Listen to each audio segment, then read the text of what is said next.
There. Hello, Mr. Stanley. I think we are good to go. I'll hand over the stage to you and Faisa now. Hi, Bev. Okay. If you change your name to your Thank you very much. All right. Yes, that's what I go by these.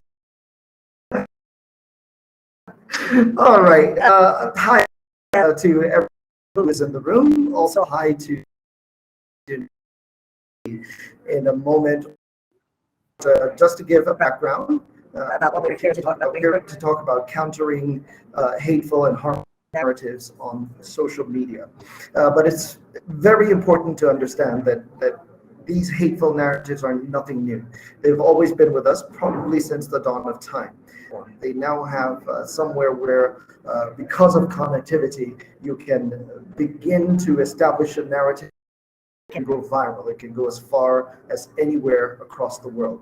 And this has created a new challenge, which means that hateful narratives can get all the way across the world at the speed of light. And say negative and bad news travels much faster and much more efficiently than good news. By the time the truth catches up, it's kind of difficult. I think we witnessed that in the wake of the End SARS demonstrations here in Nigeria. So, there can be a strong case to be made about the reasons why the youth took to the streets, but the incitement was actually based on information that was incorrect and was untrue. So, how do we use technology? How these platforms to take back the narrative, to counter, hateful and harmful narratives. So this is what we would like to talk about, and I have Faiza Nasser here with me to have this conversation. Tell us a little bit more about yourself very quickly before we get into this. Yeah, thank you so much, Stanley. My name is Faiza Nasser Jar. I am a communications strategist and also a data analyst. Most of my work is focused around the Lake Chad region and the Northeast here in Nigeria on prevention of violent extremism and counter narratives of, harmful narratives as well. Mhm. Thank you. We've talked a lot today about digital mediation, and I know that ECOWAS has done a lot of work on, harmful narratives. How do we translate the work that has been done now, or has been so far, onto the digital platforms? Thank you very much, Stanley. I understand that for quite some time now, even though there are measures being put in place, to really address this situation, but the efforts are constantly being undermined by a certain group of people who do not want to see that good news get to again in a way that people are now trusting the information that they are getting and not having to just resort to believe in whatever that's being dished out to them. Yes, a lot of organizations have done so much, in this manner to counter it. But when you constantly have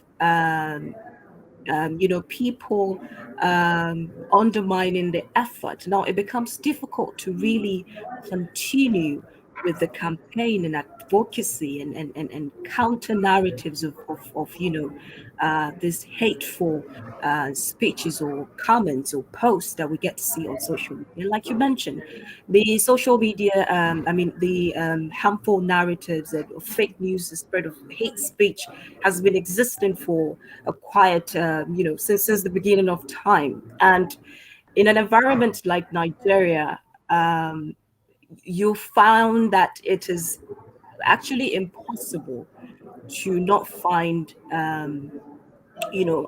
somebody that do not information that was, published. Now, and it's because in a very information-based world that we live in today, almost everything is accessible to anyone. What you find out is impossible now. Now it becomes difficult for them, for somebody to take 5 time to really seek for more information, seek for clarity on those information that. Now it's not because they can do that, but because it serves their own interest now. So they're being biased. You know, true, it's not true. We're just gonna stay by it, and so it continues, and it go as it goes by today. Immediately you have factual information on whatever that issue is about. Somebody would challenge you based, and if you're not careful, you'll be questioning your own facts as well. So I mean, there's really a preferred way to really deal with this issue, to counter these narratives. But in as much as it is not going to be an individual thing, it's collective. We should be encouraging that people should seek for more information. And when you see a headline, you just don't believe what the headline says, and without reading what the whole information it's containing. You just don't believe when they say somebody's dead somewhere, and then you automatically believe because probably something like that happened to somebody. But this time around, it could, but you're not reaching out to seek for more information on what really happened, so that you do not get yourself caught up in a situation. There cannot be a void of information. Just like power, information cannot have a void. So it's either you have the right kind of information, proper information, or you have wrong information. So one of the things that peace builders can do in order to counter these harmful narratives is to make sure that the correct information is not only there, but is made accessible to Yes. people who are on social media platforms. We've already established, as far as I said, that there is a challenge in the likelihood of people who have seen stories on social media.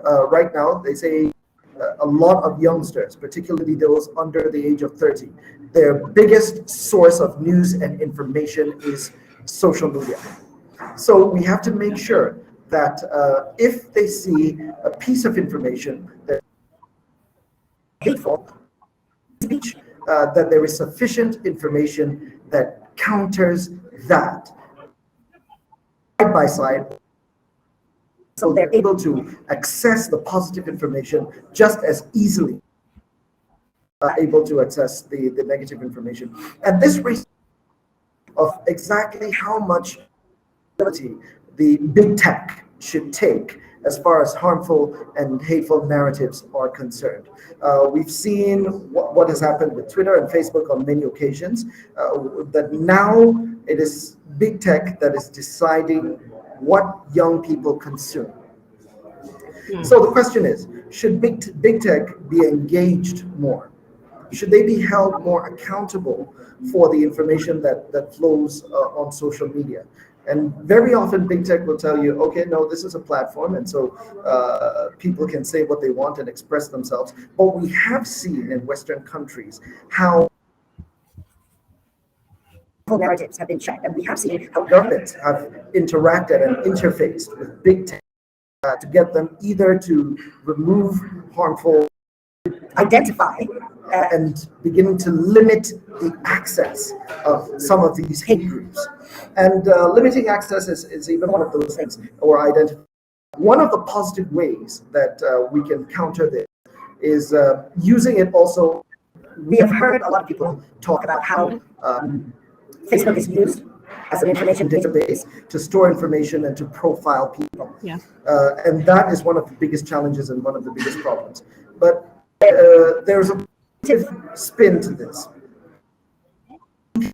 Track of the nature of the posts by certain groups or where it individuals originated who from. create these Mhm. platforms on social media, then you can get sufficient information and you can even understand their modus operandi or how they are able to spread this kind of information. And based on that, peace builders can go back and use this information as a plan and come up with the right information that they can actually spend a lot of time and to make sure that the right information gets out. So I think this is one of the ways that can get out there. Well, one of the things that has happened as a phenomenon on social media is we have influencers. We can't get away from that, Yes. and I think that has been spoken about in the course of today's presentations. We have a lot of major social media influencers who shape public opinion. We also have to understand, I think a lot of research needs to be done, particularly in how different age groups consume information. Now, we have several age groups of social media users, heavy social media users right now, um, starting from Generation X to millennials to Gen Z, and then even the Alpha generation, which who are basically kids today. Um, and we all consume information differently. Even the information that we seek out, we do so differently. There's an age group that probably would take its time when a headline is given. They would actually do the, but there's also an age group that would go with the headlines and with what that headline says. That and then understand how, if we are going to put forward some of those positive messages, how do we now couch our head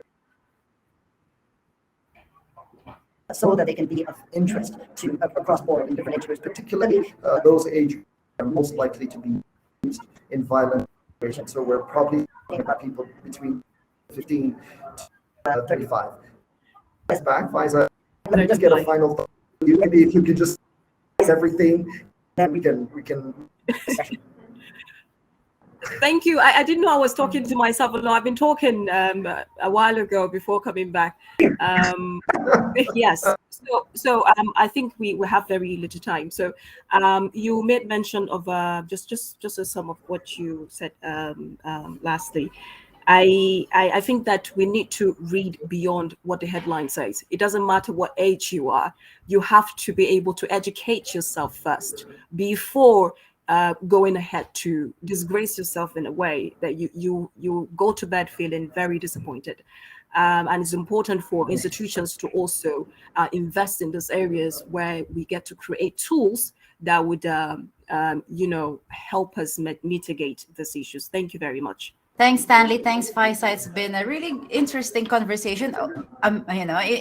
In what it, even though we had a lot of technical issues, I'm lost for words, and I'm lost for words right now. Even though we're having some technical Absolutely. issue, there's been a lot of interesting topics in there. So thank you so much for your time, Yvonne. Thank you so much for your time, Faisa.